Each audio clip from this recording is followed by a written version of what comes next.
നമസ്കാരം. ഇന്ന് ഞാൻ നിങ്ങളുടെ മുന്നിൽ വന്നിട്ടുള്ളത് രണ്ട് കാര്യങ്ങൾക്കൊരു ടിപ്പോ ആയിട്ടാണ്. ഒന്ന്, നമ്മളെ എല്ലാവരെയും അലട്ടുന്ന ഒരു പ്രശ്നമാണ് കണ്ണിന് താഴെയുള്ള കറുപ്പല്ല അഥവാ അണ്ടർ ഐ സർക്കിൾസ്. മറ്റൊരു പ്രശ്നമാണ് കരിമാങ്കല്യം അഥവാ മെലസ്മ എന്ന് പറയുന്നത്. ഇത് രണ്ടും ഇതിന് രണ്ടും കാരണമാകുന്ന പല ഫാക്ടേഴ്സ് ഉണ്ട്. ഇപ്പോൾ അണ്ടർ ഐ സർക്കിൾസിന് പ്രധാനമായിട്ടും കാരണമാകുന്നത് സ്ട്രെസ്സാണ്.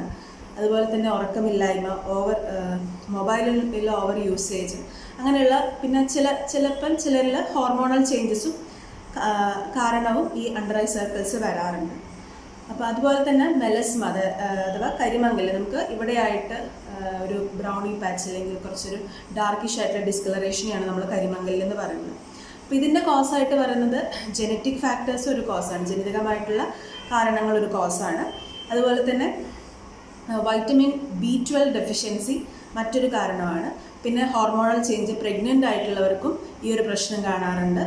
അതുപോലെ തന്നെ ആൻറ്റി-സിഷ്യസ് അതായത് ആൻറ്റി എപ്പിലെപ്റ്റിക് ആയിട്ടുള്ള മെഡിസിൻസ് കഴിക്കുന്നവരിലും ഈ ഒരു പ്രശ്നം കണ്ടുവരുന്നുണ്ട്.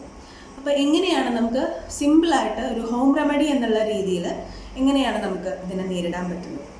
അപ്പം അണ്ടർ ഐ സർക്കിൾസിലാണെങ്കിൽ നമുക്ക് ഇരട്ടിമധുരത്തിൻ്റെ പൊടി, യഷ്ടിമധു ചൂർണ്ണം, അത് അങ്ങാടി കടകളിൽ നിങ്ങൾക്ക് ഇതായിട്ട് ഇരട്ടിമധുരമായിട്ട് വാങ്ങിയിട്ട് പൊടിച്ച് വെക്കാം. അല്ലെങ്കിൽ യഷ്ടിമധു ചൂർണ്ണം അല്ലെങ്കിൽ ഇരട്ടിമധുരം ചൂർണ്ണമായിട്ട് തന്നെ ഇപ്പം മാർക്കറ്റിൽ അവൈലബിൾ ആണ്.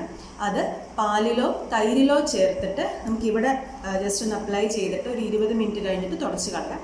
ഇതൊരു കണ്ടിന്യൂസ് ആയിട്ട് കുറച്ച് നാൾ അടുപ്പിച്ച് ഉപയോഗിക്കുകയാണെങ്കിൽ നല്ലൊരു വ്യത്യാസം നിങ്ങൾക്ക് കണ്ടുവരും.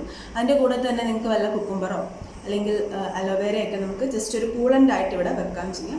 തീർച്ചയായിട്ടും ഇതിൻ്റെ യൂസേജ് ഒരു കണ്ടിന്യൂസ് അടുപ്പിച്ച് കുറച്ച് കാലം ഉപയോഗിച്ച് കഴിഞ്ഞാൽ തീർച്ചയായിട്ടും നിങ്ങൾക്ക് ഇതിൻ്റെ ഒരു മാറ്റം നിങ്ങൾക്ക് കാണാൻ പറ്റും. മറ്റൊരു പ്രശ്നമാണ് കരിമാങ്കല്യം. ഞാൻ നേരത്തെ പറഞ്ഞ പോലെ തന്നെ ഒരുപാട് കോസുകൾ മൂലം ഉണ്ടാവുന്നത് കരിമാങ്കല്യം എന്ന് പറയുന്ന പ്രശ്നം. അപ്പോൾ ഇതിന് എന്താണ് പ്രതിവിധി അല്ലെങ്കിൽ നമുക്ക് എന്താണ് ഹോം റെമഡി ആയിട്ട് ചെയ്യാൻ പറ്റുന്നത്? ഇത് ശരിക്കും ഹോം റെമഡി എന്നല്ല, നമുക്ക് അങ്ങാടിക്കടകളിൽ നിന്ന് വാങ്ങുന്ന മരുന്നുകൾ ഉപയോഗിച്ചിട്ട് നമുക്ക് തന്നെ മാറ്റാവുന്നൊരു പ്രശ്നമാണ്. നമുക്കൊരു ഫേസ് പാക്ക് പോലെ ഇടാവുന്നതാണ്.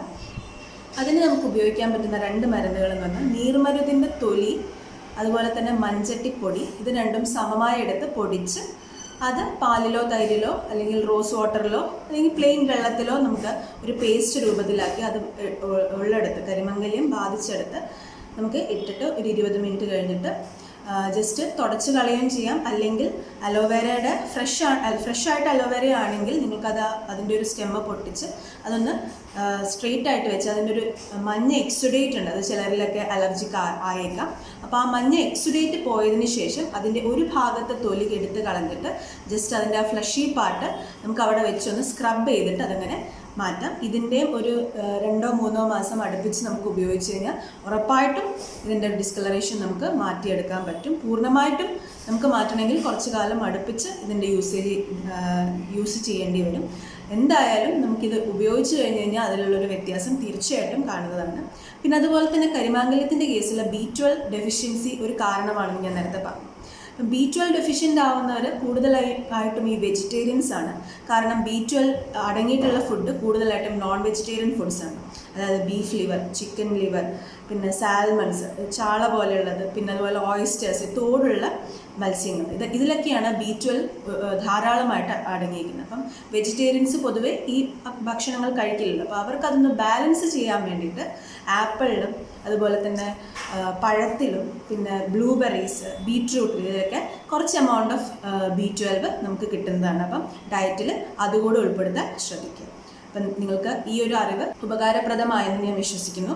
നിങ്ങൾ ഉപയോഗിച്ച് നോക്കിയിട്ട് അതിൻ്റെ ഫീഡ്ബാക്ക്സ് തീർച്ചയായിട്ടും എനിക്ക് കമൻറ്റ് ബോക്സിൽ മെസ്സേജ് ചെയ്യുക. പിന്നെ ഇതുപോലുള്ള വീഡിയോസ് നിങ്ങൾക്ക് വേണമെങ്കിൽ നിങ്ങളൊന്ന് കമൻറ്റ് ബോക്സിൽ അത് ചോദിച്ചു കഴിഞ്ഞാൽ ഞാൻ പരമാവധി അതിനുള്ള മറുപടിയായിട്ട് ഞാൻ വരാൻ ശ്രമിക്കുന്നതായിരിക്കും. Thank you.